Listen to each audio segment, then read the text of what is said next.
यहीं स्टेज बनेगा, यहीं नेता बैठेंगे, यहीं से देवेंद्र भाषण देगा। जिस तरफ मजदूर हैं वहाँ पब्लिक होगी। ठीक कहा न मैंने? हाँ, आदिल आरसी देवराज चौहान के कहे मुताबिक खड़ा हो गया। अब मैदान के बाहर आसपास की बिल्डिंगें देखो। ऐसी किसी इमारत का चुनाव करो जहाँ से देवेंद्र का निशाना लिया जा सके। हम किसी इमारत की छत का भी इस्तेमाल कर सकते हैं। लेकिन जो कहा है वो करो। बातें हम बाद में भी कर सकते हैं। वहीं खड़े आदिल वारसी की निगाह हर तरफ घूमने लगी। 10 मिनट लगाकर वारसी ने मैदान के दाईं और बाईं तरफ की 5-6 जगहों को पहचाना जहां से मंच पर खड़े इंसान पर निशाना लिया जा सकता था। उसने देवराज चौहान को बताया, अब इन जगहों को तब चेक किया जाएगा जब मंच तैयार हो जाएगा। देवराज चौहान ने कहा, मंच 3-4 दिन में तैयार हो जाएगा। वारसी ने गंभीर स्वर में कहा, तभी वो जगह चुनेंगे जहां से देवेंद्र का निशाना लिया जाएगा। देवराज चौहान शांत दिख रहा था, जबकि आदिल वारसी कुछ बेचैन हो गया था। दोनों वहां से मैदान के बाहर की तरफ बढ़ गए। तुम ये काम कर लोगे? वारसी ने पूछा। आसानी से। गन संभालनी आती है अच्छी तरह से? हाँ, मेरा मतलब है कि इस तरह निशाना लेना कोई पेशेवर इंसान ही कर सकता है। इसे निश्चित रहो, एक शॉट में ही देवेंद्र जाएगा। फिर भी ये काम आसान नहीं होगा। तुम पकड़े भी जा सकते हो। पाकिस्तान की पुलिस इतनी तेज नहीं है कि 5 मिनट में मेरे पास पहुंच जाए। शूट करने के बाद मुझे उस जगह से दूर जाने में सिर्फ 5 मिनट लगेंगे और पुलिस को तब तक हवा भी नहीं लगेगी कि गोली किधर से आई। मैदान लोगों से भरा होगा। मेरे ख्याल में पहले तो यही सोचेंगे कि गोली मैदान से किसी ने चलाई। ये मत भूलो कि भाषण की शाम लोग आसपास की इमारतों पर भी चढ़े होंगे। मैं अपना काम कर लूँगा। खतरा तो है ही, पर इतना खतरा तो उठाना ही होगा। आदिल वारसी ने धीमे स्वर में कहा, जाने क्यों मेरा दिल नहीं मान रहा है कि तुम सफल रहोगे। उसे मारने में 18 एजेंट अपनी जान गंवा चुके हैं। अब हम उस दिन मिलेंगे जब मंच तैयार हो जाएगा। देवराज चौहान ने कहा। गन कौन सी इस्तेमाल करोगे? देखना होगा कि मैं कहाँ से निशाना लेता हूँ। दूरी देखने के बाद ही गन तय होगी। तुम इंतजाम कर दोगे गन का? आसानी से। वारसी ने सिर हिलाया। गनों के बारे में जानते हो? पूरी तरह। एक संगठन में मैंने 1.5 साल तक काम किया था, तब हथियारों के बारे में जाना था। तुम्हारा परिवार है? हाँ, तो सावधानी इस्तेमाल करना हर काम में। कहीं मेरी जगह पर तुम ना फंस जाओ। देवराज चौहान बोला। सब ठीक है, मैं फंसने वाला नहीं। आदिल वारसी ने मुस्कुराने की चेष्टा की। मैं तुम्हें फ़ोन कर दूंगा जब मंच तैयार हो जाएगा। इस बारे में मैं तुम्हें फ़ोन। तुम बार बार इधर आओगे तो किसी की नज़रों में आ सकते हो। मंच पर मैं ही नज़र रखूंगा। शाम 5 बजे देवराज चौहान कासिम रहमान के घर पहुंचा। वो घर पर नहीं था। देवराज चौहान ऊपरी मंजिल पर आ पहुंचा। कपड़े चेंज किए, हाथ मुंह धोया कि तभी कासिम की बेटी चाय के प्याले के साथ बिस्किट और नमकीन दे गई। चाय के घूंट लेता देवराज चौहान सोचों में डूब गया। सोचे देवेंद्र के बारे में थी। देवेंद्र खुले में बहुत कम आता था, क्योंकि उसे मालूम था कि मार्शल उसकी जान ले लेना चाहता है। 18 बार उसकी जान लेने की कोशिश हुई, परंतु कामयाब कोई नहीं हो सका। कोशिश में मार्शल के एजेंट ही जान गंवा बैठे। देवेंद्र जानता था कि मार्शल की तरफ से सिलसिला रुकने वाला नहीं। उसकी जान लेने की कोशिश तब तक होती रहेगी जब तक कि वो जिंदा है। ऐसे में सुरक्षा के नाते वो गनमैनों से हर वक्त घिरा रहता था। सावधानी के नाते वो अपने घर में किसी से नहीं मिलता था, सिवाय जमाते बिला संगठन के मालिक कबीर मलिक के। कबीर मलिक से देवेंद्र के काफ़ी अच्छे संबंध थे। सप्ताह में 2 बार वो दोनों जरूर मिलते थे। आदिल वारसी के मुताबिक कबीर मलिक और देवेंद्र दोनों के पास ही दोस्ती कायम रखने का वक्त नहीं था। वो अपने कामों में इतने व्यस्त थे कि 10 मिनट भी खराब नहीं करते थे। वारसी के मुताबिक उनकी दोस्ती नहीं थी। वो किसी काम के सिलसिले में ही मिलते थे। और देवराज चौहान सोच रहा था कि दोनों को ऐसा क्या काम हो सकता है कि वे सप्ताह में 2 बार अवश्य मिलें। कबीर मलिक उसके पास आए या देवेन नागर उसके पास जाए, आदिल वारसी की बात को सही माना जाए तो दोनों मिलकर कोई काम कर रहे थे। देवराज चौहान ने सोचा कि उसे कोई मतलब नहीं कि दोनों क्या काम कर रहे हैं। मार्शल ने उसे देवेन नागर को खत्म करने को कहा है तो उसका काम देवेन नागर की मौत के साथ ही खत्म हो जाता है। उसे सिर्फ देवेन नागर के बारे में सोचना चाहिए। आज़ाद मैदान के मंच पर खड़ा होकर देवेन नागर भाषण देगा। ये बेहतर मौका था उसे खत्म करने के लिए। किसी भी मुनासिब जगह से तब उसका निशाना लिया जा सकता था जब वो भाषण दे रहा हो। एकाएक देवराज चौहान की सोचें रुकी। देवेन नागर जानता है कि मार्शल उसकी जान लेने की चेष्टा में है। ऐसे में वो सतर्कता इस्तेमाल करेगा। मंच पर आने में वो सतर्कता क्या होगी? देवेन नागर बुलेट प्रूफ पहने हो सकता है। संभव है भाषण के दिन वो बुलेट प्रूफ पहने हो। तब तो उसे भी सतर्कता से काम लेना होगा।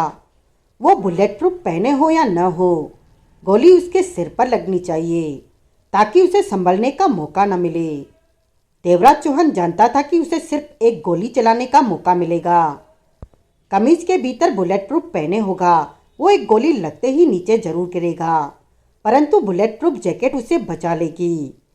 तब तक मंच पर अफरा तफरी फैल जाएगी और दूसरी गोली से फिर उसका निशाना नहीं ले सकेगा। मतलब कि उसे सिर्फ एक गोली ही चलाने का मौका मिलेगा। ऐसे में सिर का निशाना लेना ही सबसे बेहतर रहेगा। सोचों में डूबे देवराज चौहान ने खाली प्याला टेबल पर रख दिया। दिमाग में यही चल रहा था कि अगर गोली जरा भी चूकी तो फिर देवेन नागर का हाथ में आना और भी कठिन हो जाएगा, क्योंकि उसके प्रधानमंत्री बनने के चांसेस ज़्यादा हैं। ऐसे में वो अपने को और भी संभाल कर रखेगा और उसका मिशन काफ़ी वक्त लेगा। उस स्थिति में प्रधानमंत्री बन जाने की स्थिति में उसकी सिक्योरिटी ज़बरदस्त हो जाएगी। तब उसकी खबरें भी ज़्यादा नहीं मिल सकेंगी। मतलब कि आज़ाद मैदान में ही उसे शूट करने का सुनहरा अवसर मिल रहा था। इस मौके को किसी भी हाल में हाथ से नहीं जाने देना है। बहुत ही संभल कर उसके सिर का निशाना लेना होगा। शाम 8 बजे कासिम रहमान आ पहुंचा। बाहर अंधेरा हो चुका था। तुम कब आए? बैठते हुए कासिम ने पूछा। 4-5 बजे आ गया था। मैंने हाजी खान के बारे में आज पूछताछ की। ज़्यादा कुछ नहीं पता चला, लेकिन इतना पता चला कि 2 दिन के लिए कल वो अफ़गानिस्तान जा रहा है। पता चला वो अक्सर अफ़गानिस्तान जाता रहता है। कासिम रहमान ने अपना सिर हिलाते कहा। उसके पुराने नौकर से बात की जो कभी हाजी खान के यहाँ काम करता था। ऐसा नौकर कहाँ मिल गया? खोजने पर मिला। किसी ने बताया था कि इस पते पर हाजी खान का पुराना नौकर रहता है। उससे कोई काम की बात मालूम हुई? खास नहीं। उसे 10,000 रुपया देना पड़ा, तब वो बातचीत के लिए तैयार हुआ। उसने बताया कि हाजी खान अफ़गानिस्तान अक्सर जाता रहता है क्योंकि वो ड्रग्स के काम में जुड़ा हुआ है। कासिम बोला। उसने कहा कि वो अपनी सिक्योरिटी को लेकर बहुत सतर्क रहता है और लापरवाही पसंद नहीं करता। मेरे ख्याल में तुम्हें देवेन नगर के आज के नौकर से बात करनी चाहिए जो इस वक्त वहाँ काम कर रहा हो।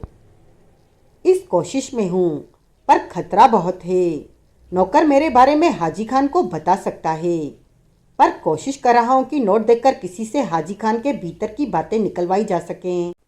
देवेन नागर की पत्नी बंगले से बाहर निकलती होगी, देवराज चौहान ने कहा। जरूर। वो किससे बाहर जाती है? क्या उसके पास सिक्योरिटी वाले होते हैं? ये बात पता करना। कासिम रहमान ने सिर हिलाकर कहा। तुम आज़ाद मैदान में ही रहे? हाँ, वो सारी जगह देखता रहा। क्या इरादा है तुम्हारा? कासिम की निगाह देवराज चौहान पर जा टिकी। देवराज चौहान के चेहरे पर सोच के भाव उभरे। फिर कह उठा, रैली वाले दिन जब वो मंच से भाषण देगा तब उसे शूट करूँगा। कासिम रहमान ने गहरी सांस ली। इतनी भीड़ में तुम उसे कैसे? भीड़ से मुझे कोई मतलब नहीं।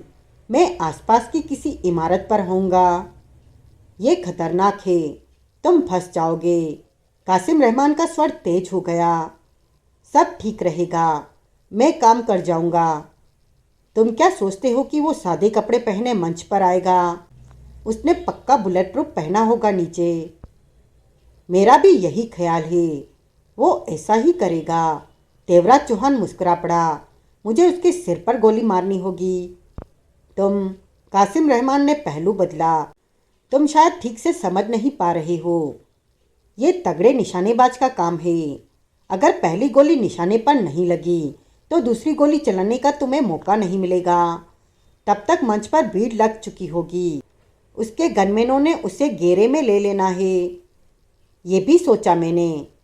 मुझे नहीं लगता कि तुम सफल हो पाओगे। आधे आधे चांस हैं। देवराज चौहान ने कुछ नहीं कहा। इस तरह काम करना है तो किसी निशानेबाज का इंतजाम करना होगा। मैं कुछ निशानेबाजों को जानता हूँ। ये काम मैं कर लूँगा। तुम कर लोगे? देवराज चौहान ने सहमति से सिर हिलाया। कासिम रहमान कुछ पल देवराज चौहान को देखता रहा, फिर बोला, अगर तुम्हारा बुरा वक्त आ जाए, पकड़े जाओ तो पुलिस को मेरे बारे में कुछ मत बताना। वो गंभीर था। यकीन करो, मैं मुंह खोलने वालों में से नहीं हूँ। तुम पर आंच भी नहीं आने दूंगा। कासिम रहमान ने अपना गंभीर चेहरा हिलाकर कहा, मेरी मानो तो जल्दबाजी मत करो। अभी थोड़ा इंतजार करो। हो सकता है हाजी खान को मारने के लिए तुम्हें इससे भी बढ़िया मौका मिल जाए। मैं पूरी तरह सहमत नहीं हूँ कि मंच पर तुम शूट करने की कोशिश करो। क्यों? तुम्हारे में और हाजी खान में काफ़ी फासला होगा। रात का वक्त होगा। मेरे ख्याल में तो निशाना ही चूक जाएगा तुम्हारा। इतनी दूर से हाजी खान के सिर का निशाना लेना। मंच पर भरपूर रोशनी होगी और मेरी गन पर टेलीस्कोप लगा होगा। देवराज चौहान ने कहा। जैसा तुम ठीक समझो, कासिम रहमान ने हिचक कर कहा। काम तो तुमने ही करना है। मैंने तो सिर्फ तुम्हारी सहायता ही करनी है। मेरी राय है कि इस तरह हाजी खान को शूट करना मुझे जच नहीं रहा। इस बारे में तुम मत सोचो। मैं बेहतर जानता हूँ कि काम कैसे किया जाएगा। कासिम रहमान देवराज चौहान को देखता रह गया। कुछ पलों बाद बोला, तुम्हें वो जगह देख लेनी चाहिए जहाँ से तुम्हें हाजी खान को शूट करना है। कुछ जगह देखी हैं, परंतु फाइनल जगह तभी तय होगी जब आज़ाद मैदान का मंच तैयार हो जाएगा। मंच बनना तो अभी शुरू नहीं हुआ। 4-5 दिन तक तैयार हो जाएगा। इस बात पर तुमने नज़र रखनी है। जब मंच तैयार हो जाए तो मुझे बता देना। जरूर। तुमने इस बात का भी पता करना है कि मंच पर माइक कहाँ रखा जाएगा। मतलब कि भाषण देते समय नेता मंच पर कहाँ खड़े होंगे। हाँ, ये जानने के बाद ही मैं जगह का चुनाव करूँगा कि कहाँ से फायर करना ठीक होगा। ये बात मैं आसानी से पता कर लूँगा। कासिम रहमान ने सिर हिलाया। तुम मेरे साथ आज़ाद मैदान के आसपास नहीं दिखोगे। मैं नहीं चाहता कि तुम मेरी वजह से फंस जाओ। लेकिन तुम अकेले सारी सेटिंग कैसे? मेरे साथ एक और एजेंट है। कासिम रहमान ने समझने वाले ढंग से सिर हिलाकर कहा। फिर भी कोई समस्या आए तो बता देना। देवराज चौहान ने सिगरेट सुलगा ली। खाना नीचे लगवा दूं? कासिम रहमान ने पूछा। जैसा तुम ठीक समझो। तुम्हारा परिवार जानता है कि तुम मार्शल के लिए काम करते? कोई नहीं जानता। ये बातें परिवार से करने का कोई मतलब नहीं है। इसी में समझदारी है। गन का इंतजाम वो दूसरा एजेंट करा देगा। हाँ, रुपए पैसे की जरूरत हो तो कह देना। मेरे पास सब कुछ मार्शल का है और जब जरूरत होती है तो मेरे फ़ोन करने पर मार्शल का आदमी मुझ तक पैसे पहुंचा देता है। कासिम रहमान ने उठते हुए कहा, मैं अभी तुमसे सहमत नहीं हूँ कि तुम इतनी आसानी से हाजी खान की हत्या कर दोगे। मैं ये बात भी नहीं भूलता कि 18 एजेंट उसे मारने के चक्कर में अपनी जान गंवा चुके हैं। वो भी बेहतरीन रहे होंगे। मुझे लगता है कि तुम्हें अपने पर ज़्यादा ही भरोसा है। तुम्हारा भरोसा तुम्हें धोखा भी दे सकता है। 18 में एक और जुड़कर 19 न हो जाएं। देवराज चौहान कुछ पल कासिम को देखता रहा, फिर मुस्कुरा पड़ा। 19 भी हो सकता है, 18 के 18 भी रह सकते हैं। देवराज चौहान बोला, तुमने मार्शल को रिपोर्ट दी? कैसी रिपोर्ट? यही कि तुम क्या कर रहे हो, कैसे तुम हाजी खान को मारने जा रहे हो, या मार्शल को देवेन नागर की मौत चाहिए। मेरी रिपोर्ट की उसे जरूरत नहीं। एक तरह से ये काम मेरा है। मार्शल को इससे कोई मतलब नहीं कि मैं काम कैसे करता हूँ। देवराज चौहान ने शांत स्वर में कहा। जब एक के बाद एक 18 एजेंट मारे जाएं, तो सच कहते हो, रिपोर्ट की जरूरत नहीं रहती। तब काम चाहिए होता है। कहने के साथ ही कासिम रहमान खड़ा हो गया। खाना लगने के बाद तुम्हें बुलाने आऊँगा। देवराज चौहान ने सिर हिला दिया। कासिम रहमान चला गया। देवराज चौहान आज़ाद मैदान पर ख्यालों में नज़र दौड़ाई और सोचा कि वो सिर्फ काम को अंजाम देगा। काम पूरा होता है या नहीं होता, ये बात एक बार भी उसके मन में नहीं आई थी। ये एक कोशिश थी देवेन नागर को खत्म करने की। काम पूरा हो जाए तो बढ़िया, ना हो तो फिर अगली कोशिश के बारे में सोचा जाएगा। देवेन नागर खुले में आ रहा है तो वो सिर्फ इसी बात का फायदा उठाने जा रहा था। चौथे दिन कासिम रहमान ने आकर कहा, आज़ाद मैदान में मंच का ढांचा खड़ा हो गया है। अगले 2 दिन में पूरा तैयार हो जाएगा। अब अंधेरा होने जा रहा है, कल वहां जाकर देखूंगा। देवराज चौहान ने कहा। मैं भी साथ चलूंगा। तुम नहीं, तो मेरे आसपास भी मत दिखो, वरना कल को फंस जाओगे। वक्त का पता नहीं चलता। कासिम रहमान सिर हिलाकर रह गया। अगले दिन 11 बजे देवराज चौहान आज़ाद मैदान पहुंचा। रास्ते में ही उसने आदिल वारसी को फ़ोन करके आज़ाद मैदान पहुंचने को कह दिया था। देवराज चौहान ने देखा, आज़ाद मैदान का काम पूरा होने को है। बल्लियां खड़ी करके रास्तों को बना दिया गया है। लोगों के बैठने की जगह भी तैयार हो गई थी। मंच के आगे 25 फीट तक खाली जगह थी। उसके बाद लोगों ने जमीन पर बिछी दरियों पर बैठना था। इस वक्त भी मैदान में 200 लोग काम पे लगे हुए थे। मंच फट्टों को जोड़कर बनाया जा रहा था। फट्टे लाने वाले 3 टेम्पो फट्टों से लदे खड़े थे। काम तेजी से हो रहा था। 3 दिन बचे थे सत्ताधारी दल की रैली में। कुछ देर बाद आदिल वारसी आ पहुंचा। काफ़ी खुला और बड़ा मंच बनाया जा रहा है। नेता लोग ज़्यादा संख्या में आएंगे। आदिल वारसी ने कहा, हम अब आगे की योजना पर विचार कर सकते हैं। देवराज चौहान ने वारसी को देखा। आदिल वारसी ने गंभीरता से सिर हिलाया, फिर बोला, मैं क्या करूं? योजना तुम्हारी है।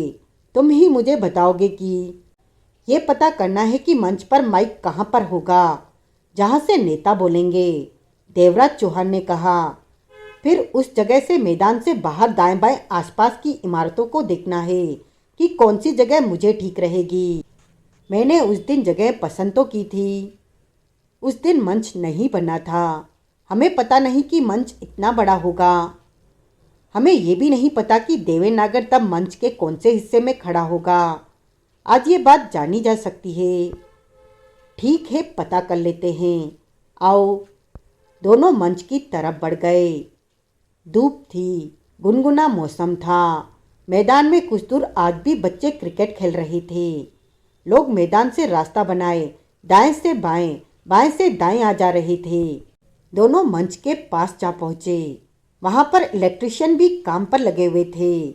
तारों का जाल बिछा रहे थे। वो फट्टों की सीढ़ियां चढ़कर मंच पर पहुंचे।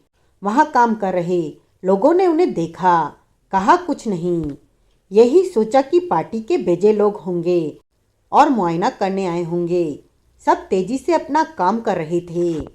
मंच पर खड़े देवराज चौहान की निगाह मैदान के बाहर दाएं बाएं की इमारतों पर जाने लगी।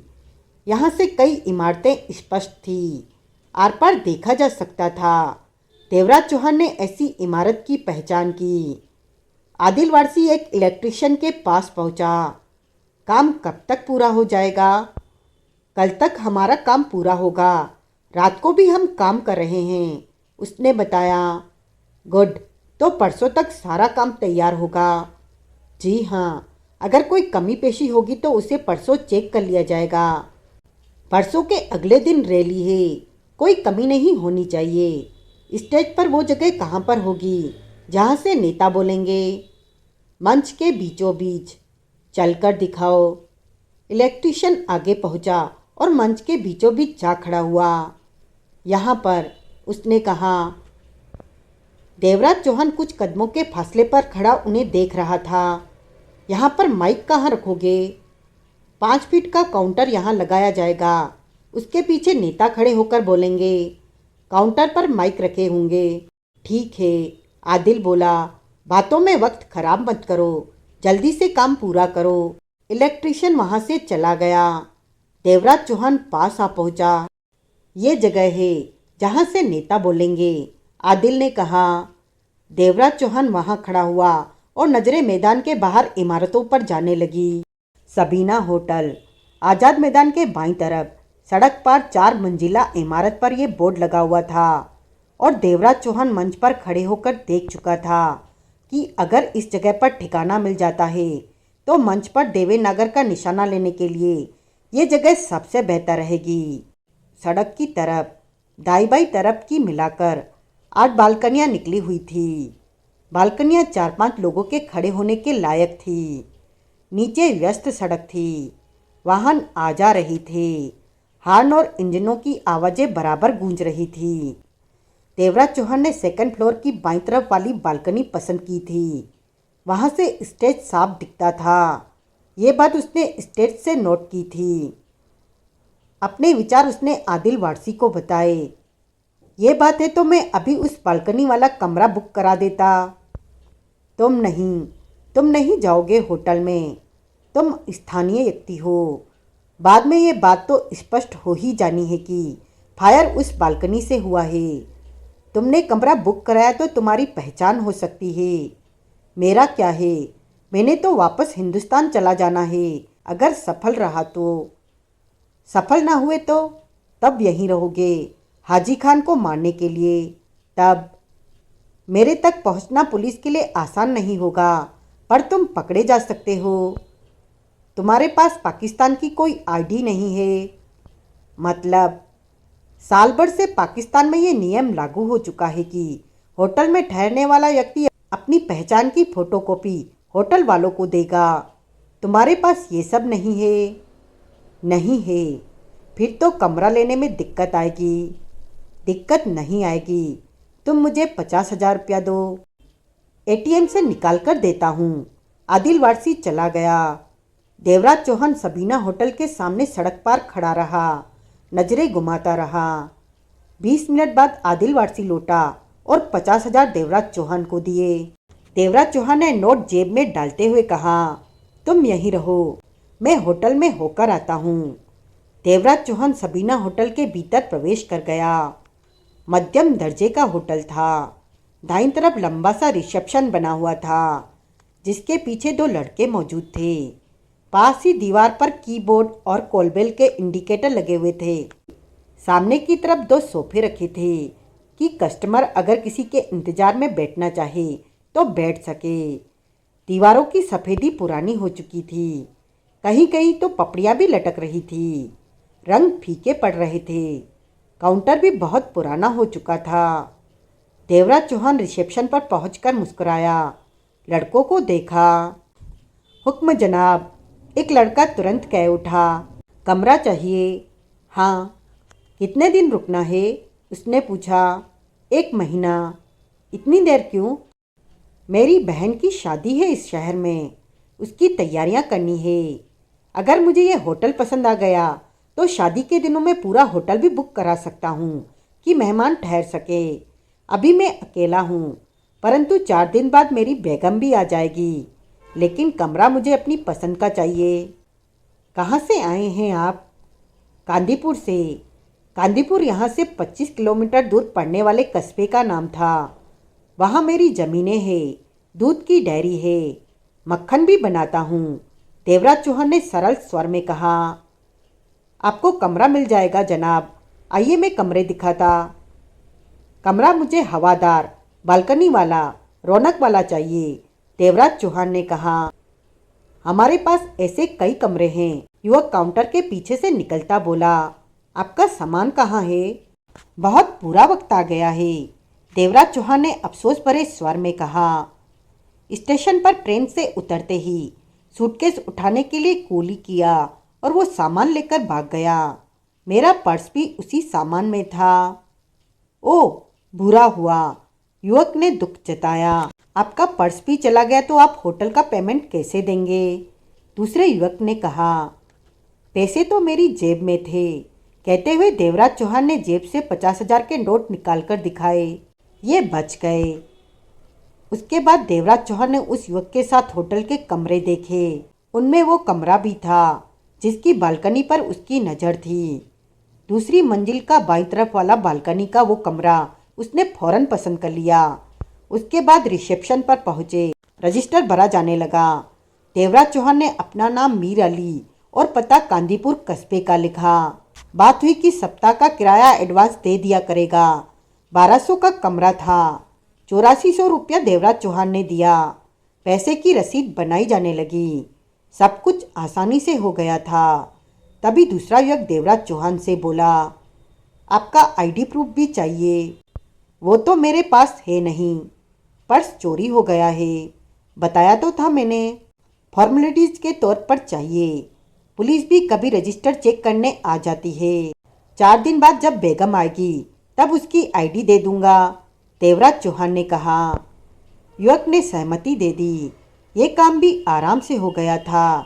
रसीद लेकर देवराज चौहान ने कहा, मैं शाम को आ जाऊंगा ठहरने, अभी बाजार से जरूरी कपड़े और सामान खरीद लूं।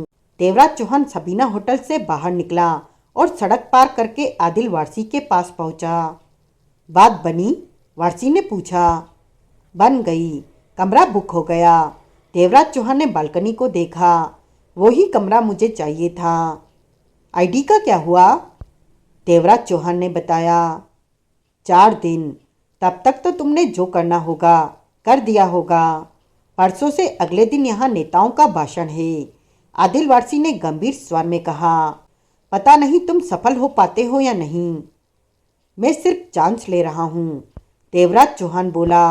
काम हो गया तो बढ़िया, नहीं तो मेरी कोशिश तब तक चलती रहेगी जब तक कि देवेनागर जिंदा रहेगा। काम पूरा किए बिना मैं वापस हिंदुस्तान नहीं लौटूंगा, या फिर तुम जान न गवा दो, वारसी ने गंभीर स्वर में कहा।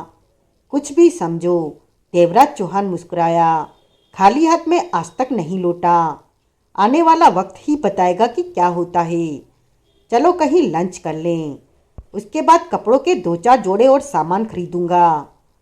दोनों वहां से हटे और आगे बढ़ गए। जहां तुम रह रहे हो वहां तुम्हारा सामान तो होगा ही। सामान लेने वहां नहीं जाऊंगा। मैंने होटल के कमरे में पहुंचकर अपने दिमाग को वहां सेट करना है कि आराम से काम कर सकूं।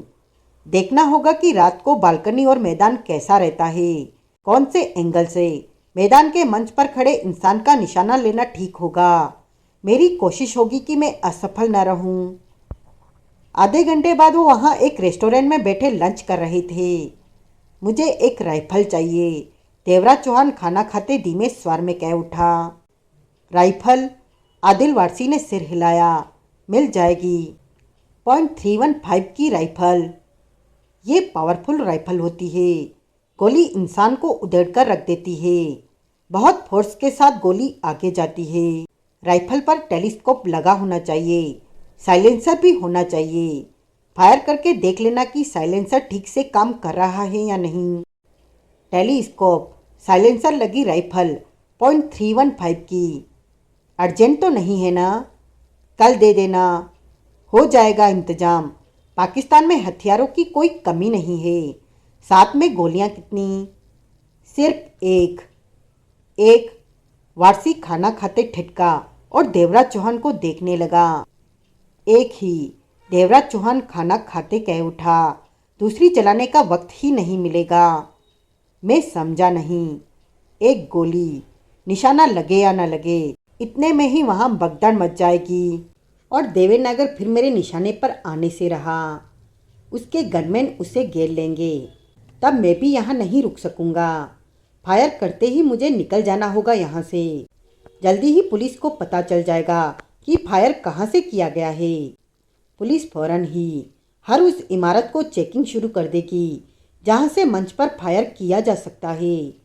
आदिल वारसी ने गंभीरता से सिर हिलाया। सिर्फ एक गोली चलाने के लिए तुम इतनी भागदौड़ कर रहे हो?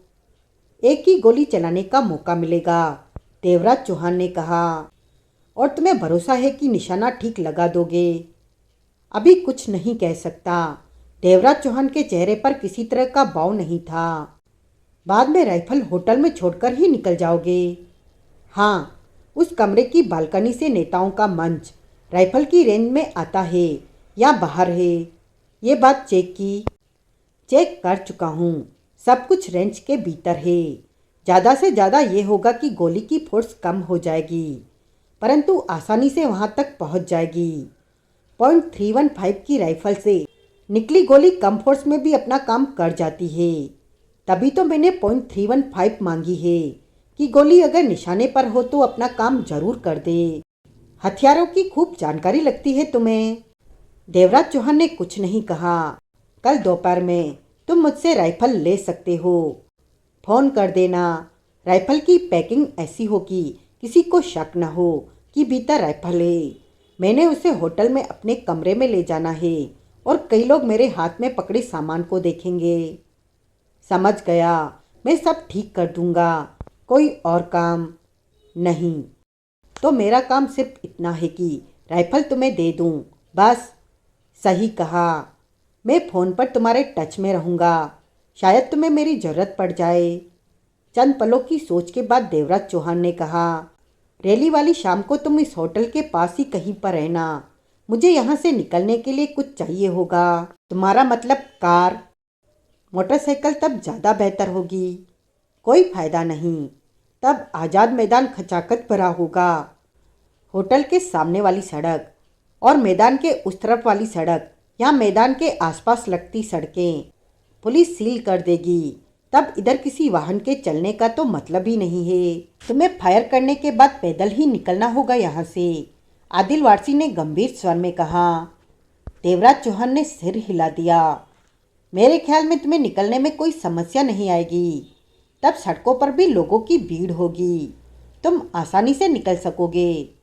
फिर भी मैं होटल के बाहर ही कहीं रहूँगा और जब तुम बाहर निकलोगे तो मैं तुम पर नज़र रखूँगा। अगर तुम पर कोई खतरा आता है तो शायद तुम्हारी सहायता कर सकूं। आदिल वारसी ने कहा, यहाँ से निकलकर कहाँ जाओगे? क्यों, ठिकाने की जरूरत हो तो मैं इंतजाम।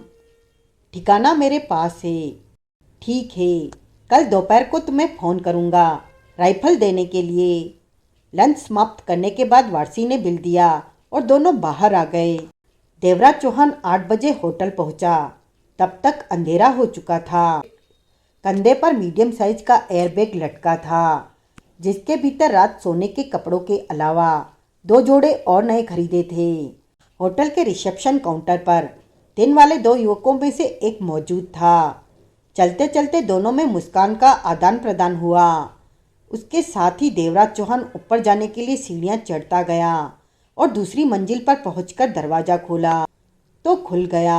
रूम की चाबी दरवाजे के भीतर की तरफ की होल में फंसी थी। देवराज चौहान ने बैग रखा और कमरे के अलावा बाथरूम की लाइटें ऑन करके सब तरफ नज़र मारी।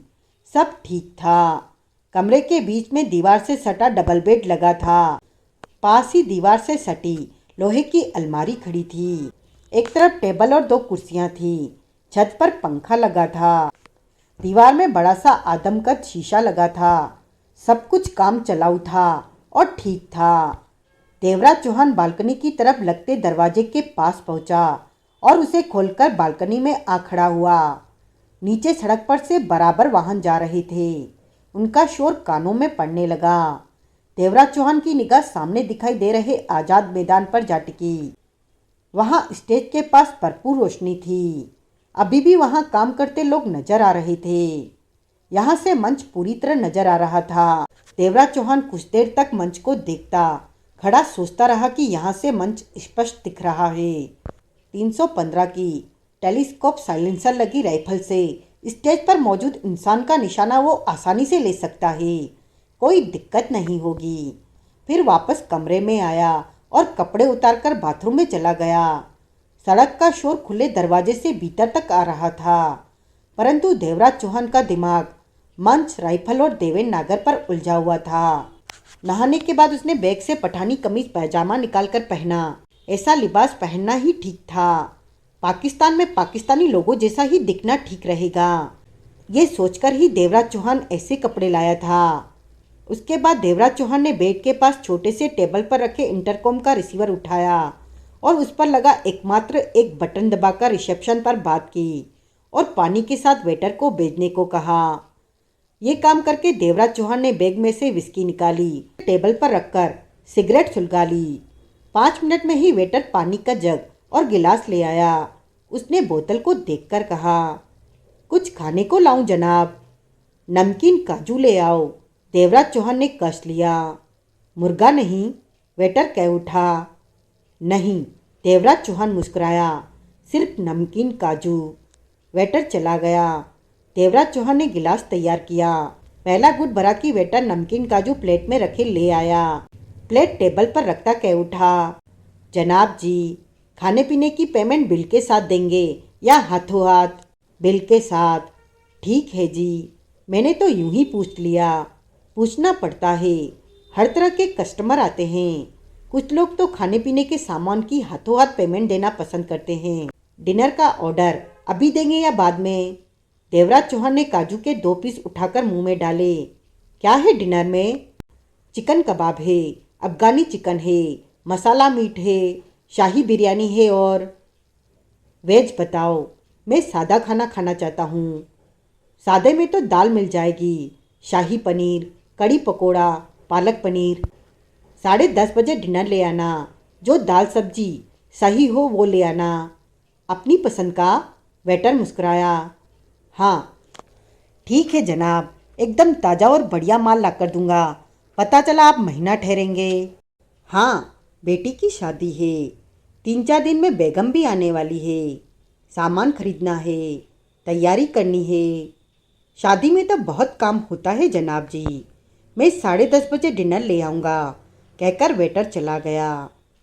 देवराज चौहान ने दरवाज़ा बंद किया और सिटकनी चढ़ा दी। उसके बाद दोनों चेयर उठाकर बालकनी में रखी। फिर गिलास और काजू की प्लेट एक चेयर पर रखा और मोबाइल हाथ में लिए दूसरी चेयर पर बैठ गया। यहाँ से आज़ाद मैदान में तैयार हो रहा मंच पूरी तरह स्पष्ट नजर आ रहा था। हालांकि बीच में सड़क किनारे पेड़ लगे थे, परंतु उसकी निगाह के रास्ते में कोई पेड़ नहीं आ रहा था। मंच तक नजरें पूरी तरह साफ थी। सिगरेट के कश लेकर उसे बालकनी में ही मसला और गिलास उठाकर घूंट भरा। मन में यही सोच रहा था कि राइफल पास में होती तो टेलीस्कोप से मंच का नज़ारा करना ज़्यादा बेहतर रहता। गिलास उठाकर घूंट भरा, फिर हाथ में थामे फ़ोन से कासिम रहमान के नंबर मिलाने लगा। दूसरी बार की कोशिश में नंबर लगा। बेल गई। कासिम रहमान की आवाज़ कानों में पड़ी। हेलो, मैं 3-4 दिन वहाँ नहीं आऊँगा, देवराज चौहान शांत स्वर में बोला। कुछ पलों की चुप्पी के बाद कासिम रहमान की आवाज़ कानों में पड़ी। क्यों? व्यस्त हूँ। उसी काम में? हाँ। इस वक्त कहाँ पर हो? नहीं बता सकता। कोई बात नहीं, मेरी ज़रूरत हो तो बता देना। ज़रूर। संभल कर काम करना, ये काम आसान नहीं है। उधर से कासिम रहमान के आने वाले स्वर में गंभीरता थी। तुम्हारे पास कोई नई खबर? हाजी खान अफगानिस्तान गया है, कल रात तक वापस लौट आएगा। रैली में वो मंच पर भाषण देगा ना? जरूर देगा, मैंने पता किया है। इस बारे में अगर कोई प्रोग्राम बदले तो मुझे उसी वक्त खबर करना, देवराज चौहान ने कहा। ठीक है, मार्शल का फ़ोन आया था घंटा भर पहले। वो तुमसे बात करना चाहता। तो वो जानता है कि मैं तुम्हारे संपर्क में हूँ। तुमने उससे बताया? नहीं, मेरी तो बात ही नहीं हुई। देवराज चौहान समझ गया कि मार्शल का कोई एजेंट उस पर नज़र रखे है। मार्शल को मेरे वाला नंबर दे देते, देवराज चौहान ने कहा। मैंने बोला था, पर मार्शल ने कहा फिर बात कर लेगा। तुमने उसे बताया होगा कि यहाँ पर क्या चल रहा है? देवराज चौहान ने सोच भरे स्वर में पूछा। बताया। पहले जो मार्शल बात करता था और जो अब करता है वो एक ही है या अलग अलग? तुम जाने क्या जानना चाह रहे हो मुझसे, लेकिन इतना बता दूं कि पहले वाले मार्शल की हाजी खान ने हिंदुस्तान में हत्या करा दी है। अब नया मार्शल आया है तो जाहिर है कि आवाज़ें अलग अलग ही होंगी। नए मार्शल को तुमने पहचाना कैसे? मार्शल के हर एजेंट का एक कोडवर्ड होता है, उसी कोडवर्ड द्वारा बात होती है। वक्त वक्त पर मार्शल की तरफ से कोडवर्ड बदला जाता रहता है। कोई भी एजेंट मार्शल को पहचानने में धोखा नहीं खा सकता। ठीक है, देवराज चौहान बोला। सब ठीक रहा तो हम फिर जरूर मिलेंगे। बात करने के बाद देवराज चौहान ने फ़ोन जेब में रखा और पास की कुर्सी पर रखा गिलास उठाया और घूंट भरा। नजरें आज़ाद मैदान में रोशनी में चमकते मंच की तरफ उठ गई थी। अगले दिन शाम 4 बजे आदिल वारसी का फ़ोन आया। उसने बताया कि वो राइफल ले आया है और उसके होटल से कुछ दूर ही खड़ा है। उसके खड़े होने की जगह के बारे में पूछकर देवराज चौहान ने फ़ोन बंद किया और कपड़े चेंज करने के बाद होटल से बाहर निकल गया। सड़क पर आते ही दौड़ते वाहनों से उसका सामना हुआ। देवराज चौहान सड़क के किनारे ही किनारे एक तरफ बढ़ता चला गया। वहाँ दुकानें थी, फुटपाथ पर भीड़ थी। देवराज चौहान भी उसी भीड़ का हिस्सा बना आगे बढ़ता रहा। 10 मिनट बाद वो एक सिनेमा हॉल को पार करके रुका कि आदिल वारसी दिख गया। आदिल वारसी फुटपाथ पर ही एक सूटकेस के साथ खड़ा था। देवराज चौहान उसके पास पहुंचा। मैंने सूटकेस लेकर होटल के करीब आना ठीक नहीं समझा, आदिल वारसी ने कहा। ठीक किया। रात कैसी कटी? ठीक रहा। मंच को देखा बालकनी से? वहाँ से मंच साफ दिखता है। मेरे ख्याल में तो काम हो जाना चाहिए। राइफल सूटकेस में है? हाँ। साथ में क्या है? टेलीस्कोप, साइलेंसर और जैसा कि तुमने कहा था सिर्फ एक गोली चाहिए। वारसी ने गहरी सांस ली। एक ही चाहिए, किसी भी हालात में दूसरी गोली की जरूरत नहीं होगी। आदिल वारसी ने सूटकेस देवराज चौहान के पास रखकर कहा, मैं और कुछ क्या कर सकता हूँ तुम्हारे लिए? अभी तो इतना ही काफ़ी है। हम फ़ोन पर संपर्क में रहेंगे। कुछ याद आए तो मुझे बता देना। देवराज चौहान ने सिर हिलाया, फिर कहा, देवेन नागर उस शाम पक्का मंच पर आएगा न? पक्का आएगा। उसकी पार्टी की इतनी बड़ी रैली है। वो स्वयं दमखम वाला नेता है। वो मंच पर बोलने का मौका नहीं छोड़ेगा क्योंकि प्रधानमंत्री बनने की उसकी संभावना बहुत प्रबल है, आदिल वारसी ने कहा। अब जरूरत पड़ने पर बाकी बातें हम फ़ोन पर ही करेंगे। उस शाम फायर करने के बाद तुमने कहा था कि भागने के लिए मोटरसाइकिल की जरूरत। ये बातें फ़ोन पर होंगी, देवराज चौहान ने कहा और झुककर उसने सूटकेस उठाया जो कि ज़्यादा भारी नहीं था। वो पलटा और सामान्य कदमों से वापस होटल की तरफ चल दिया। आदिल वारसी ने उसे जाते हुए देखा, फिर फुटपाथ से उतरकर सड़क पार करने में लग गया। 20 कदम दूर आती जाती भीड़ के उस पार दीवार के साथ सटा व्यक्ति देवराज चौहान और आदिल वारसी को ही देख रहा था। वो 50 बरस का स्वस्थ सेहतमंद व्यक्ति था। शरीर पर पठानी सूट और चेहरे पर काली सफ़ेद दाढ़ी थी। 6 फीट का कद था उसका।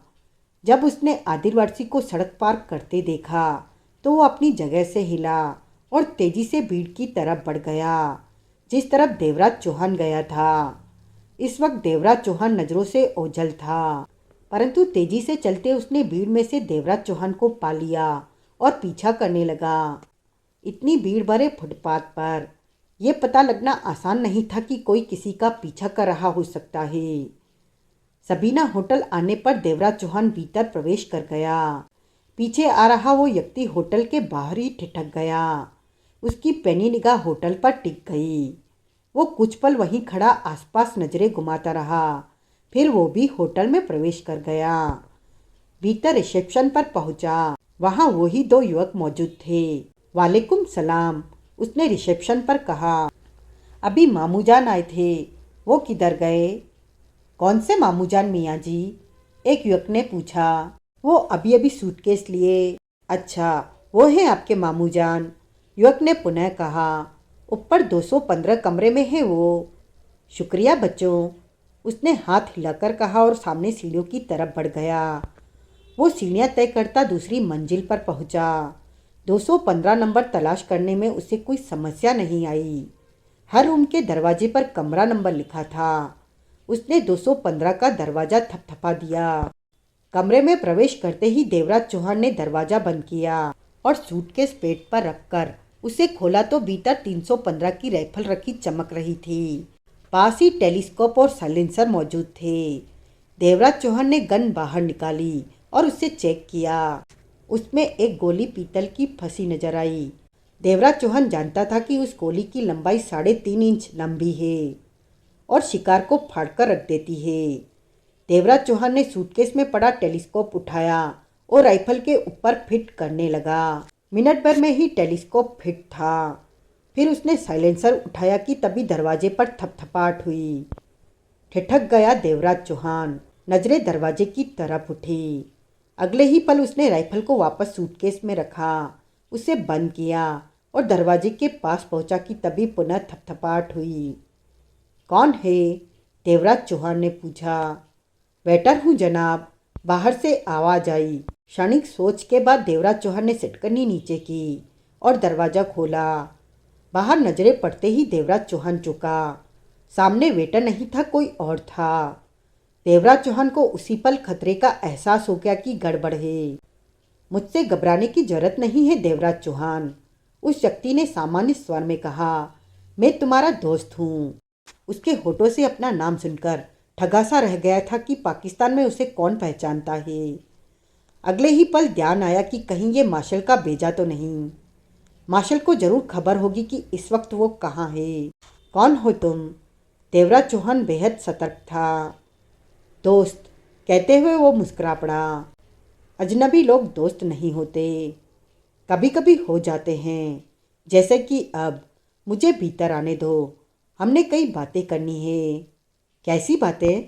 भीतर आने दो, इस बार कहते हुए वो आगे बढ़ा और देवराज चौहान को पीछे करता भीतर आता बोला।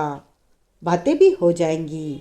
मेहमान को दरवाजे पर खड़ा नहीं रखते, ये बुरी बात होती है। देवराज चौहान ने सावधानी से दरवाजे के बाहर झाँका, परंतु वो अकेला है। ये महसूस होते ही उसने दरवाज़ा बंद किया और पलटकर उसे देखने लगा। वो मुस्कुराकर बोला, अकेला हूँ, ये बात मेरे से पूछ लेते। कौन हो तुम? मुझे जफर मुरादाबादी कहते हैं। वो गंभीर होता दिखा। हिंदू हो तुम? हाँ। हिंदुस्तान से आए हो? हाँ। कहाँ से? मुंबई से। देवराज चौहान पूरी तरह सतर्क था, परंतु जफर मुरादाबादी गंभीर दिख रहा था। तुम किस चक्कर में हो? देवराज चौहान ने पूछा। जफर मुरादाबादी आगे बढ़ा और बेड पर पड़े सूटकेस को थपथपाकर बोला। .315 की राइफल बहुत मारक होती है, दूर तक वार करती है और शिकार को गोली छू जाए तो वो बच नहीं सकता। ऐसी राइफल को बेहद खास मौके पर इस्तेमाल किया जाए तो इससे बढ़िया दूसरी कोई नहीं। देवराज चौहान की आंखें सिकुड़ी। वो समझ गया कि इसे पता है कि सूटकेस में 315 की राइफल मौजूद है, लेकिन इसे कैसे पता चला? देवराज चौहान को लगा कि कुछ होने वाला है। तुम कौन हो? मैं, जफर मुरादाबादी गंभीर स्वर में बोला। मैं गद्दार हूँ। गद्दार? हाँ, कई तरह के गद्दार होते हैं। कुछ पैसों के लिए गद्दार बनते हैं तो कोई दूसरी वजह से। मेरी वजह दूसरी है। अब नाम पूछोगे कि मैं किसका गद्दार हूँ तो जवाब ये है कि मेरे दोस्त, कि मैं कबीर मलिक का गद्दार हूँ। कबीर मलिक? देवराज चौहान चौंका। हरी हवेली जिसका मुख्य ठिकाना है। हाँ, जो हाजी खान का खास यार है। आजकल दोनों में खूब यारी चल रही है। हाजी खान का जिक्र आते ही देवराज चौहान की आंखें सिकुड़ी। जफर मुरादाबादी मुस्कुराया। तुम तो हाजी खान पर बहुत मेहरबान हो ना? मीठी मुस्कान थी उसके चेहरे पर। उसके लिए ही राइफल मंगवाई, उसके लिए ही कमरा बुक कराया होटल में। यहीं से, बालकनी से मंच पर खड़े हाजी खान का निशाना लोगे और हाजी खान का खेल खत्म हो जाएगा। तुम इसी कोशिश में हो। मुझे कोई एतराज़ नहीं, तुमने जो भी करना है करो। वो जिंदा रहे या न रहे, मुझे कोई फर्क नहीं पड़ता, लेकिन कबीर मलिक का गद्दार हूँ मैं, तभी तुम्हारे पास किसी तरह आ पहुँचा। काफ़ी मेहनत करनी पड़ी तुम तक पहुँचने में। तुम्हें मेरी बातों का कैसे पता है, जबकि तुम कहते हो कि कबीर मलिक के आदमी हो? जफर मुरादाबादी ने सूटकेस का कवर खोल दिया। भीतर 315 राइफल दिखी। कैसे पता मुझे इन बातों का? जफर मुरादाबादी ने गर्दन उठाकर देवराज चौहान को देखा। गद्दार सब जगह होते हैं, हमारे धंधे में सबसे खतरनाक गद्दार ही होते हैं। वो इधर की खबर उधर पहुंचाते हैं और बाजी पलट जाती है, जैसे कि तुम्हारी बाजी भी पलटने जा रही है। तुम सोच कुछ रहे हो और होगा कुछ और। बोला तो गद्दार हर जगह होते हैं।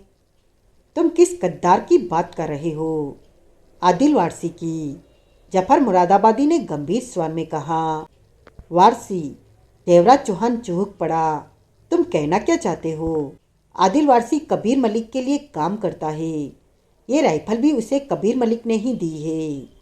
कबीर मलिक को तुम्हारे बारे में वो सब कुछ पता है जो आदिल वारसी जानता है। आदिल वारसी ने कबीर मलिक को सब कुछ बता दिया है दोस्त, और तुम सोचते हो कि तुम हाजी खान को मारने जा रहे हो, जबकि सच ये है कि कबीर मलिक तुम्हें मारने जा रहा है। देवराज चौहान को लगा जैसे पाँव के नीचे से जमीन निकल गई हो। आदिल वारसी गद्दार है। वारसी डबल एजेंट का काम कर रहा है। वो मार्शल का भी एजेंट है और कबीर मलिक के लिए भी काम करता है। मार्शल की खबरें कबीर मलिक को देता है और कबीर मलिक देवेन नागर को। तुम वारसी को गद्दार कह रहे हो। देवराज चौहान खुद को संभालता कह उठा। मेरे दोस्त, जफर मुरादाबादी ने गंभीर स्वर में कहा, गद्दार को गद्दार ही तो कहूँगा। और तुम कहते हो कि कबीर मलिक मुझे मारने जा रहा है। अगर मैं तुम्हारे पास नहीं आता तो तुम चूहेदान में फंसे चूहे की तरह मारे जाते, लेकिन अब खुद को बचा सकते हो। देवराज चौहान कई पलों तक जफर मुरादाबादी को देखता रहा। कमरे में खामोशी सी आ ठहरी थी। लगता है मेरी बातों पर विश्वास करने में तुम्हें परेशानी हो रही है, जफर मुरादाबादी बोला। तुम जो कह रहे हो वो साबित कर सकते। क्यों नहीं? जफर मुरादाबादी की निगाह सूटकेस में पड़ी 315 की राइफल पर जा टिकी। मैं आसानी से साबित कर सकता हूँ कि आदिल वारसी तुम्हारा गद्दार है। साबित करूँ? करो, राइफल उठाओ, जफर मुरादाबादी बोला। क्या?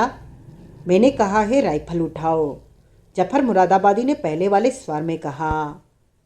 देवराज चौहान उलझन और सतर्कता से आगे बढ़ते सूटकेस के पास पहुंचा। नजरें जफर मुरादाबादी के चेहरे पर टिकी थी।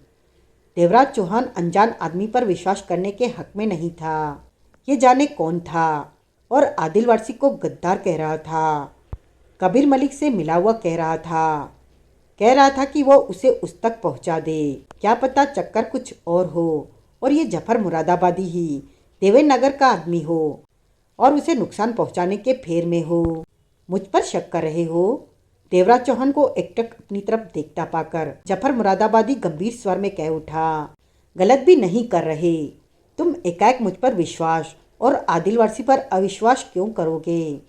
मुझे तो तुम जानते ही नहीं, लेकिन जल्दी ही तुम मेरे पर भरोसा जरूर करोगे। राइफल उठाओ देवराज चौहान। देवराज चौहान ने राइफल उठा ली। तुमने .315 की राइफल मांगी है तो चलानी भी जरूर जानते होंगे। बहुत कम लोग इसे ठीक से संभाल पाते हैं।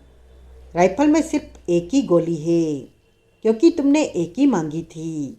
आदिल वारसी ने जब सारी बातें कबीर मलिक को बताई तो मैं भी वहीं था, सब सुना। गोली बाहर निकालो, जफर मुरादाबादी ने कहा। देवराज चौहान ने गोली बाहर निकाली। पीतल के 3.5 इंच लंबी गोली, आगे से बहुत नुकीली और पतली थी। गोली में कोई खराबी नहीं है। राइफल भी ठीक से काम करेगी। हथियारों को एकदम फिट रखना हरी हवेली में मेरी जिम्मेदारी है। मेरे नीचे 25 लोग मेरी देखरेख में ये काम करते हैं, इसलिए इस राइफल को मेरे से ज़्यादा कोई नहीं जानता। परंतु जब तुम ट्रिगर दबाओगे, गोली निकलेगी तो वो अपने निशाने की तरफ नहीं जाएगी, भटक जाएगी। कम से कम 10 फीट दूरी से निकलेगी। ये कैसे हो सकता है? देवराज चौहान के माथे पर बल पड़े। ऐसा ही है, इसका इंतजाम कर दिया गया है। कैसे? कबीर मलिक ने मुझे ही कहा था कि .315 की राइफल का ऐसा इंतजाम करो कि उससे निकली गोली निशाने पर न लगे। 10 मिनट में मैंने ये इंतजाम करके राइफल कबीर मलिक को दी तो कबीर मलिक ने आदिल वारसी के हवाले कर दी राइफल, और आदिल वारसी ने राइफल तुम्हें दे दी। जफर मुरादाबादी खुले सूटकेस को थपथपाकर कहा। अब वो राइफल तुम्हारे पास है। तुम इस राइफल से मैदान मारने की सोच रहे हो, जबकि तुम मरने वाले हो। तुम्हारी मौत के साथ ही मार्शल के उन एजेंटों की गिनती 18 से 19 हो जाएगी जो हाजी खान को मारने आए थे। पहले मरने वाले मार्शल के 18 एजेंटों के बारे में क्या जानते हो? देवराज चौहान की आंखें सिकुड़ी। क्या नहीं जानता? सब कुछ जानता हूँ। तुम क्या जानना चाहते हो? जफर मुरादाबादी गंभीर था। वो कैसे मारे गए? गद्दारी की वजह से। गद्दारी? देवराज चौहान संभला। मैंने पहले ही कहा है कि हमारे कामों में गद्दार हालातों का रूप बदल देते हैं। इधर की बात उधर गई नहीं कि खेल का रंग बदल जाता है। जिंदा इंसान मर जाता है, जिसे मरना होता है वो जिंदा रहता है। मेरे ख्याल में तो मार्शल को अब तक पता चल जाना चाहिए था कि उसके एजेंट किसी गद्दार की वजह से मारे जा रहे हैं, पर मार्शल तो खुद ही नहीं रहा। कबीर मलिक के लोगों ने उसे हिंदुस्तान में उसके घर पर मार दिया। देवराज चौहान जफर मुरादाबादी को देखता रहा। तुम मार्शल के बारे में क्या जानते हो? सब कुछ। हाजी खान के बारे में भी जानते हो? क्या जानना चाहिए मुझे हाजी खान के बारे में? हकीकत में वो कौन है? जफर मुरादाबादी ने गंभीर निगाहों से देवराज चौहान को देखकर कहा। हकीकत में वो हाजी खान ही है। देवराज चौहान समझ गया कि ये देवेनागर की हकीकत नहीं जानता। वैसे क्या बात है जो मुझे नहीं पता हाजी खान के बारे में? नहीं बताऊंगा। क्यों? मुझे तुम पर भरोसा नहीं। तुम्हें इतने बड़े खतरे से आगाह कर रहा हूँ और तुम्हें मुझ पर भरोसा नहीं। नहीं। देवराज चौहान का स्वर दृढ़ था। तुम तक पहुंचकर मैंने जान का खतरा उठाया है। मान लो इसी वक्त आदिल वारसी यहाँ पहुंच जाता है तो मैं तो गया। कबीर मलिक समझ जाएगा कि मैंने उससे गद्दारी की। सब बात तुम्हें बता दी। तुम मुझे क्यों बता रहे हो ये बातें? मैं तो अपना दुख दर्द कम कर रहा हूँ तुमसे बातें करके।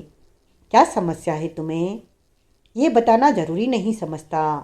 मैं कबीर मलिक का उस तरह का गद्दार हूँ जिसे उसके काम बिगाड़कर अब खुशी मिलती है। तभी तुम्हारे पास उसका काम बिगाड़ने आ गया। ऐसा मैं पहले नहीं करता था। गद्दारी वाला काम मैंने कुछ दिन पहले करने की सोची और आज इसकी शुरुआत है। जफर मुरादाबादी ने कहा। वो 18 एजेंट किसकी गद्दारी से मारे गए? देवराज चौहान ने पूछा। मार्शल का एक एजेंट है, अमीन अख्तर। इसी शहर में रहता है।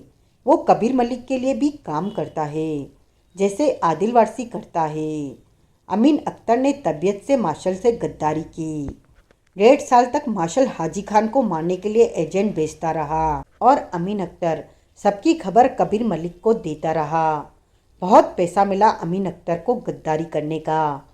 कबीर मलिक ने खूब पैसा दिया। कबीर मलिक ने मार्शल के कई एजेंटों को मोटा पैसा देकर अपनी तरफ कर रखा है। कबीर मलिक को सब खबरें रहती है मार्शल की हरकतों की।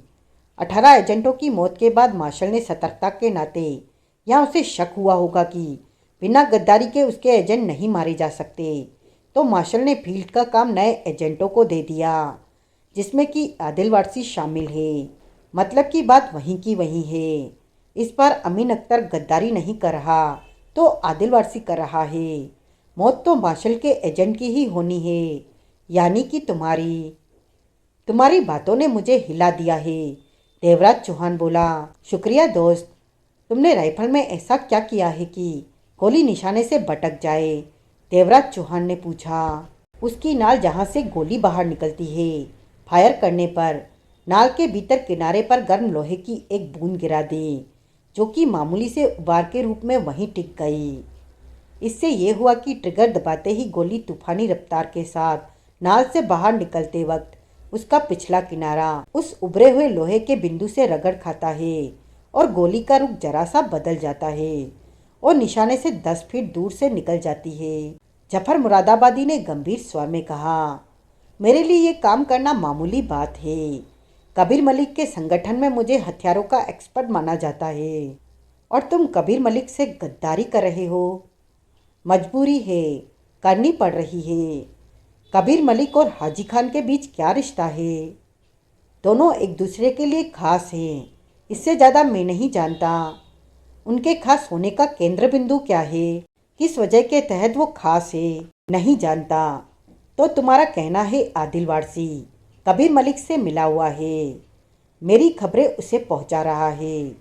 उसने जो राइफल मुझे दी वो खराब करके दी कि उससे ठीक से निशाना न लिया जा सके। जफर मुरादाबादी ने सहमति से सिर हिलाया। तुमने मुझे उलझन में डाल दिया कि। कोई उलझन नहीं दोस्त, राइफल चेक कर लो, सब कुछ सामने आ जाएगा। कबीर मलिक मेरी जान लेने वाला है। हाँ, पहले मरे 18 एजेंटों के बाद एक नाम तुम्हारा भी शामिल होने वाला है, परंतु मैंने तुम्हें पहले ही खबर देकर सतर्क कर दिया है कि बच सकते हो तो अपने को बचा लो। कब मारेगा मुझे कबीर मलिक? उस रात जब तुम हाजी खान पर यहाँ से फायर करोगे। पहले क्यों नहीं मार रहा मुझे वो? देवराज चौहान बोला। कबीर मलिक बहुत खतरनाक और शरारती किस्म का इंसान है। मौत का खेल खेलना उसे बहुत अच्छा लगता है। किसी को भी मारना होता है तो उसे मारने में बहुत मज़े लेता है। उसने तुम्हें मारने की योजना आदिल वारसी के साथ बैठकर बनाई। कबीर मलिक चाहता है कि तुम निश्चित रहते हुए हाजी खान पर तब फायर करो जब वो आज़ाद मैदान के मंच से भाषण दे रहा हो, परंतु तब तक होटल के गिर्द कबीर मलिक के आदमी फैल चुके होंगे। वो जानता है कि फायर करते ही तुम होटल से बाहर निकल जाओगे कि तभी तुम्हें तुम्हारे बाहर निकलते ही भून दिया जाएगा। जफर मुरादाबादी ने कहा। और मेरी चलाई गोली हाजी खान को नहीं लगेगी, देवराज चौहान बोला। गोली नाल से निकलते ही निशाने से 10 फीट दूर भटक जाएगी, वो किसी और को लगेगी। देवराज चौहान जफर मुरादाबादी को देखता रहा। चेहरे पर सोच के भाव थे। कुछ और पूछना है? मुझ तक कैसे पहुँचे? आदिल वारसी का पीछा करके। जब वो राइफल लेकर हरी हवेली से चला, हरी हवेली से निकला तो मैं पीछे लग गया उसके। यहाँ उसने तुम्हारे हवाले सूटकेस किया तो तब तुम्हारा पीछा किया। समझा? अगर तुम्हारी बातें सच्ची है तो पहले ही तुम्हारा शुक्रिया अदा कर देता हूँ। मैं चाहता हूँ कि कबीर मलिक के प्लान में गड़बड़ी पैदा हो जाए, वो तुम्हें ना मार सके। तब मैं उसकी परेशानी देखूंगा तो मुझे खुशी होगी, मुझे सुकून मिलेगा। तुम बताओगे नहीं कि कबीर मलिक से गद्दारी क्यों कर? अब मैं चलूँगा दोस्त, तुम्हें जो बताना था बता दिया, मेरा काम खत्म। अपना फ़ोन नंबर दे दो, देवराज चौहान बोला। जफर मुरादाबादी कुछ पल चुप रहकर कह उठा। तुम मुझे अपना नंबर दो, अगर सब खैर रही तो तुम्हारा हाल जानने के लिए फ़ोन जरूर करूँगा। देवराज चौहान ने अपना नंबर उसे बता दिया। जफर मुरादाबादी चला गया, परंतु देवराज चौहान के मस्तिष्क में खलबली मच चुकी थी। वो सोचों के बवंडर में गिर गया था। आदिल वारसी कबीर मलिक से मिला हुआ है, उसकी हत्या की प्लानिंग कर रहा है। अभी कुछ भी स्पष्ट नहीं था। जफर मुरादाबादी कोई खेल खेलता, कबीर मलिक का बेजा मोहरा भी हो सकता था। उसकी बातों को जांचना होगा। देवराज चौहान की निगाह राइफल पर जा टिकी। आगे बढ़कर उसने राइफल उठाई और उसकी नाल में छोटी उंगली डालकर घुमाई, परंतु उसे कुछ भी महसूस नहीं हुआ कि नाल के साथ छेड़छाड़ की गई है। देवराज चौहान ने राइफल नीचे रखी और बालकनी में जा पहुंचा। वहां कल की रखी ही कुर्सियां पड़ी थी। कुर्सी पर बैठकर उसने सिगरेट सुलगाई और बाहर देखने लगा। जफर मुरादाबादी उसकी नज़रों में संदिग्ध व्यक्ति था। वो उसके बारे में जानता था। ऐसे में कोई बड़ी बात नहीं की जफर मुरादाबादी के द्वारा उसके गिर्द जाल फैलाया जा रहा हो। जफर मुरादाबादी की डोर कबीर मलिक या देवेनागर में से किसी के हाथ में हो। उसके सामने आने पर यह तो स्पष्ट था कि उसका खेल खुल गया है। जो भी हो, उसकी बातें सच है तो भी, नहीं सच है तो भी, उसके लिए खतरा तो बढ़ ही गया था।